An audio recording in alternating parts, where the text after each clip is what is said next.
Quando a palavra corrupção é citada, rapidamente a relacionamos com política.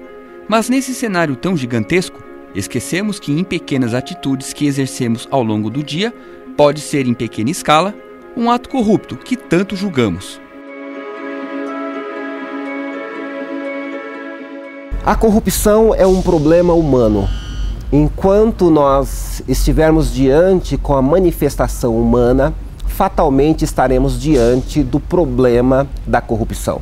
Temos visto que a criação de mecanismos para estancar a corrupção se mostram urgentes dentro do contexto brasileiro. E, para tanto, as instituições sociais e estatais devem estar preparadas de maneira imparcial para o enfrentamento da corrupção em todas as manifestações da sociedade brasileira. A corrupção é um fenômeno que atinge cenários políticos, econômicos e sociais, podendo trazer prejuízos ao que deveria estar em constante crescimento, como empresas e até mesmo um país.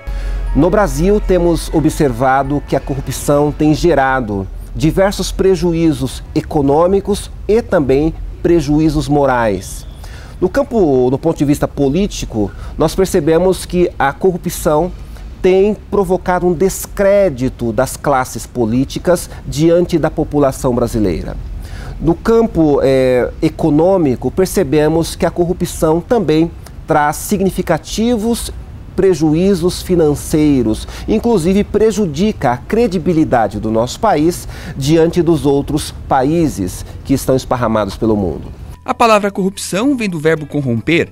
Em termos gerais, é a capacidade de apodrecer o que deveria ser decente, obter vantagem a uma pessoa enquanto outra é prejudicada. A gente nota que a corrupção ela não está só inserida somente na política, mas também no meio social. É uma questão de conduta, né? As pessoas escolhem a forma de conduta que elas querem andar. Entendeu? Eu, pelo menos, eu sou um tipo de pessoa que procura ser o máximo honesto. Sou muito religioso. A corrupção não é uma ação exclusiva de determinados meios. Podemos percebê-las em cenários não tão esperados. A prática do jeitinho brasileiro, infelizmente, está inserida em nossos costumes. Levar vantagens nas ações do dia a dia já se tornou sinônimo de esperteza e inteligência. Furar fila, por exemplo, é um bom motivo que demonstra caráter fraco e corruptível. Conseguimos observá-la em crianças, quando pequenas já entende que por meio de chantagem conseguirá aquilo que deseja. Quando um funcionário consegue um atestado médico para faltar com seus deveres, vemos uma ação que de certa forma é corrupta.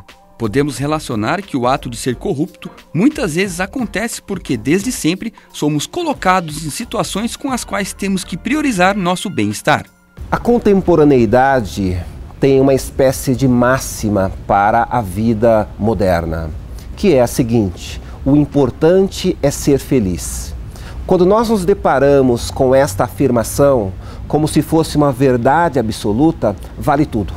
Então esta afirmação, no sentido que o importante é ser feliz, é extremamente complicada na medida em que não há freios morais, não há freios éticos para a realização desta felicidade humana. Então, nesse sentido, a felicidade como a razão última da existência, sem que haja freios éticos, de fato pode se apresentar como uma dentre outras causas da corrupção. A sociedade pós-moderna em que vivemos evidencia ainda mais esses fatos. O mundo globalizado e o capitalismo instaurado também fazem valer sobre a forma em que nos relacionamos. De certa forma, a corrupção começa quando nossa ética não é adequada à moral existente numa sociedade. Existem maneiras de solucionar ou pelo menos reduzir a corrupção. A primeira maneira é a seguinte: deixar de acreditar que o corrupto é apenas o outro. Esse é o primeiro passo. Existe a possibilidade de todos nós, em algum momento da vida, nos tornarmos corruptos. Então precisamos lutar conosco mesmo. E numa outra perspectiva, vale considerar que as instituições estatais devem estar preparadas para combater a corrupção. Para compreendermos melhor todos esses aspectos que envolvem a corrupção, vamos finalizar esta aula assistindo ao vídeo Corrupção, uma história mal contada. A gente pensa em corrupção e logo vem em mente o quê? Política, certo?